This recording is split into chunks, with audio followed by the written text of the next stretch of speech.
మీకు తెలుసు కాబట్టి చెప్పినారు స్వామి. నేను చెప్పలేను కదా, మానవుడు చెప్పలేదు.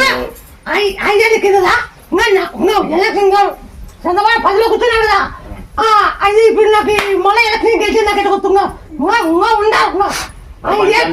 కదా అమ్మయ్య, ప్రపంచాన్ని లేదు. కోటి ప్రజల్లో మీరే కాపాడుతారు, మీకే తెలియాలి స్వామి. మానవులకి ఏం తెలుస్తుంది?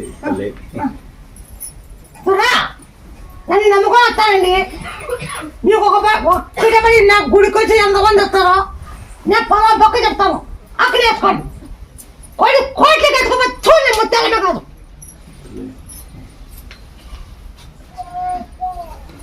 నేను ఆ భూమి జరుగుతానమ్మా, ఉత్తి నిధులతో ఒప్పుకోను అమ్మా. భూమి జరిగితే ఏమని ఇస్తాను ముక్కో, జరిగినాకు వచ్చి చెల్లి నా అయినాకు వచ్చి చెల్లి ముక్కో. అమ్మకప్పుడు గడ్డ బాగా లేకుండా ఉండే, క్యాన్సర్ ఆ గడ్డ ఉండే. అప్పుడు చాలా హాస్పిటల్ తిప్పాము, ఎక్కడ తగ్గలేదు.